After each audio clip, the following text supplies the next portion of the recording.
Juste d'abord en préambule, peut-être vous dire que en fait, le PEF s'inscrit dans une stratégie globale éducative de la ville qui est déclinée sur différentes formes. On parlait tout à l'heure des quartiers prioritaires, mais je rappelle aussi que la ville a été labellisée Cité éducative La Gautière-des-Vergnes avec des moyens conséquents à la fois de la ville et de l'État. Nous avons aussi le programme de réussite éducative qui permet le financement de bon nombre d'associations sur les territoires politiques de la ville. Nous avons bien sûr les centres sociaux, Sondès El Hachidi en a parlé tout à l'heure, qui sont aussi des acteurs importants de la question éducative.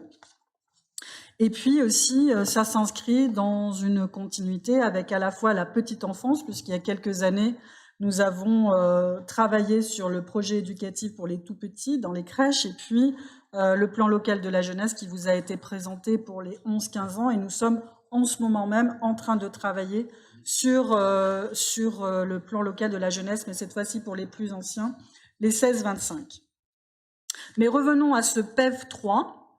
Je rappelle qu'il s'inscrit aussi dans une démarche que nous avons initiée en 2014 à travers une concertation importante, puisqu'elle a réuni environ 1500 personnes.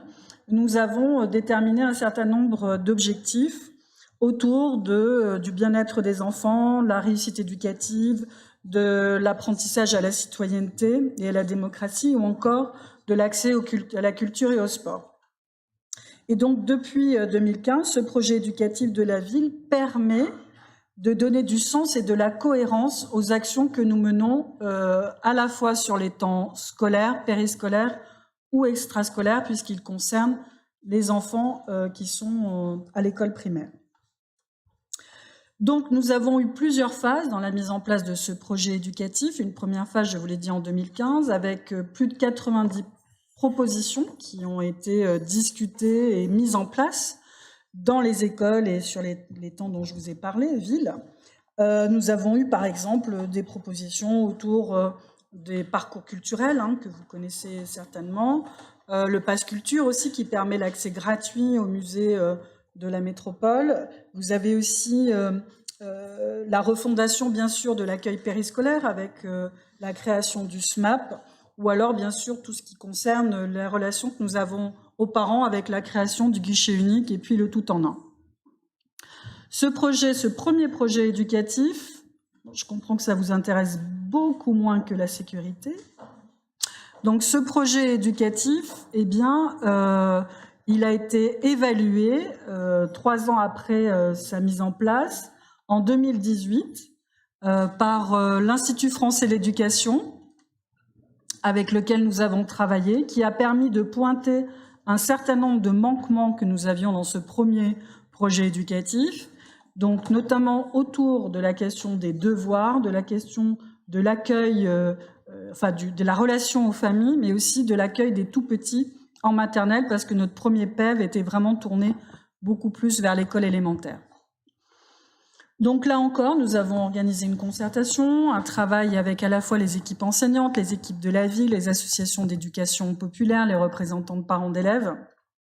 Et donc ce second projet éducatif a abouti, là encore, sur un certain nombre de propositions et d'actions qui sont mises en place.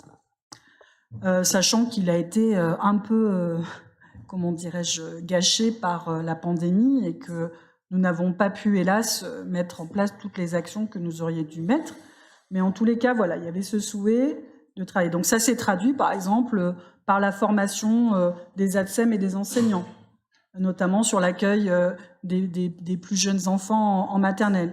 Ça s'est traduit aussi par un travail avec l'INSPE, qui est l'établissement qui forme les enseignants, notamment pour tout ce qui concerne les devoirs. Et donc, tout un tas de mesures aussi qui ont été mises en place dans nos écoles. Je rappelle qu'ils sont mis en place par l'intermédiaire des animateurs et de leurs responsables, à la fois, encore une fois, sur le temps des vacances et sur les temps périscolaires. Donc, ces projets éducatifs, nous ne cessons de les discuter, de les amender, de voir un peu quelle peut être l'évolution aussi des souhaits sur les territoires. Et nous avons changé un petit peu de méthode ce coup-ci, puisque nous voulions le faire évaluer par l'IFE encore, mais l'IFE ne fait plus d'évaluation de projets éducatifs, de PEDT, puisque les choses sont très liées. Nous avons déposé un document régulièrement de PEDT pour pouvoir bénéficier d'un certain nombre d'aides, et le PEF vient approfondir en fait ce PEDT par des propositions et des actions très concrètes. Donc l'IFE ne pouvons pas faire comment dire, l'évaluation de ce deuxième projet éducatif. Nous nous sommes appuyés sur 2 associations locales, 2 associations d'éducation populaire que sont les CEMEA et les Franca, et qui ont donc pendant 1 an interrogé à la fois les enfants sur les différentes actions qui sont menées dans les écoles, les enseignants aussi à travers un questionnaire, mais aussi les animateurs de la ville pour voir quels étaient un peu leurs sentiments sur ces projets éducatifs et donc sur les actions à mettre en place. Donc nous avons vraiment cette fois-ci travaillé un peu plus, moins visiblement, puisque nous n'avons pas fait de grandes concertations avec 4-5 réunions voilà, regroupant un certain nombre de territoires, mais nous avons été vraiment au plus près, en fait, des personnes dans les écoles. Nous avons organisé à peu près 24 réunions dans les territoires, dans les écoles. Il y a eu à peu près 400 personnes qui ont participé. Et en fait, on a émergé à ce moment-là deux nouveaux sujets qu'on souhaitait aborder et voir si on pouvait mettre aussi des actions en œuvre sur des sujets qui, cette fois, remontaient plus du terrain, puisque c'est vrai que le premier PEP, c'était plus au départ un projet politique, ensuite on l'a approfondi avec l'évaluation, et là, ça remontait plus du terrain. Et donc, pour continuer ce travail autour de la ville à hauteur d'enfant, je rappelle que c'était un des slogans de 2014, qui a été d'ailleurs repris par bien d'autres villes depuis, y compris dans le cadre de France urbaine. Eh bien, nous continuons cet engagement à travers ce PEF3. Alors, les sujets qui ont été soulevés pendant ces discussions ont été plus autour de la question des loisirs et des vacances, de la réussite scolaire éducative, de l'école inclusive, on en parlera ensuite pour la prochaine délibération, de l'éducation à l'environnement, des principes de laïcité, lutte contre les discriminations, l'éducation de la participation, la place des familles, l'éducation aux médias et l'accompagnement culturel. Alors c'est vrai que ça peut paraître très ambitieux, et ça l'est. Ça n'empêche qu'il y a toujours, bien sûr, les propositions qui étaient dans les précédents, qui sont mises en œuvre. Mais voilà, il y avait vraiment un souhait sur le terrain de pouvoir aborder ces sujets et ces 9 axes. Donc, je le disais, elle s'est construite avec la participation des parents, des enseignants et des partenaires internes et externes, et bien sûr, des enfants.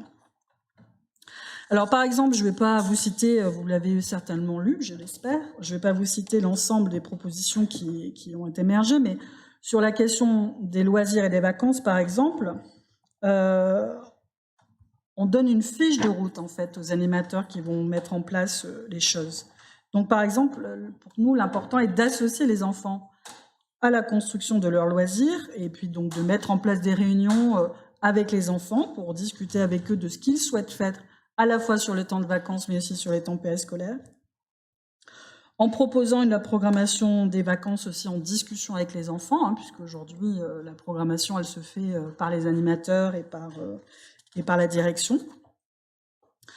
Il y a aussi la question du développement des séjours maternels. On sait à quel point c'est sur la question des maternelles toujours. L'idée, c'est de faire en sorte que des enfants puissent vivre des expériences en dehors de leur famille et en dehors de l'accueil de loisirs proprement dit sans hébergement. Si je prends par exemple sur la réussite éducative, donc c'est à la fois de permettre aux parents d'exercer pleinement leurs fonctions en sensibilisant les parents sur les rythmes de vie des enfants. Sur les passerelles scolaires et périscolaires, toujours continuer ce travail avec l'éducation nationale sur des actions qui peuvent mettre à la fois en place, par exemple l'éducation à l'environnement sur le temps scolaire, une mise en application sur les temps périscolaires avec les jardins pédagogiques et tout ce qu'il peut y avoir. Et puis aussi, si je prends encore cet exemple, accompagner les parents dans la compréhension aussi de ce que peut être l'école, parce que c'est parfois pour certains parents un peu compliqué de s'y retrouver. Sur l'école inclusive, donc j'en parlerai tout à l'heure, donc je ne vais pas forcément détailler plus que ça. Et puis aussi, il y a la question de l'éducation à l'environnement, sur lequel Estelle Bruyon travaille beaucoup, puisqu'on est en train de mettre en place, on a eu un bel article d'ailleurs dans La Montagne, les parcours clermontois en herbe. Mais c'est aussi la question de visiter son quartier, voir ce qu'il y a autour, découvrir les plantes qu'il peut y avoir, s'éduquer à la compréhension pratique pour préserver l'environnement. Enfin, toutes ces questions-là aussi peuvent être abordées. Et nous allons donner aussi des outils, puisque nous avons formé 58 animateurs, un par école, sur ce sujet de la question de l'éducation à l'environnement pour qu'ils puissent mener des actions. Sur la question, par exemple, des principes de laïcité, lutte contre les discriminations, donc il y a un gros travail qui se fait aussi avec la mission égalité de la ville. On a travaillé aussi, là je regarde plus mes collègues Thomas et puis Christophe, sur la question des aménagements, notamment dans les cours d'école, et comment on permet mieux l'appropriation, notamment par les petites filles, de ces espaces, puisque souvent les garçons sont assez consommateurs des espaces dans les cours d'école. Et aussi travailler sur la mixité dans les équipes.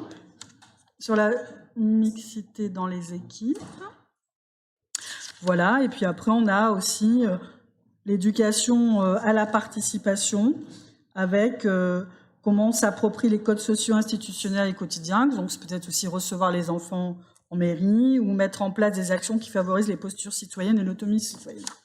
Et enfin, il y a la question aussi de la culture. Alors, on a déjà mis en place des choses, mais il y a d'autres propositions qui ont émergé de cette concertation. La particularité aussi que nous souhaitons donner à cette nouvelle concertation, c'est son évaluation annuelle. Donc là, on va continuer de travailler avec les associations et puis les territoires. Et nous allons nous calquer sur les instances des forums de territoire, plutôt que d'en recréer une, pour pouvoir faire en sorte que ces forums aussi puissent échanger, discuter sur la question éducative et faire aussi un peu le bilan de tout ce qui est fait dans le cadre du projet éducatif de la ville. Voilà, je ne vais pas être plus longue. Je vous remercie pour votre attention.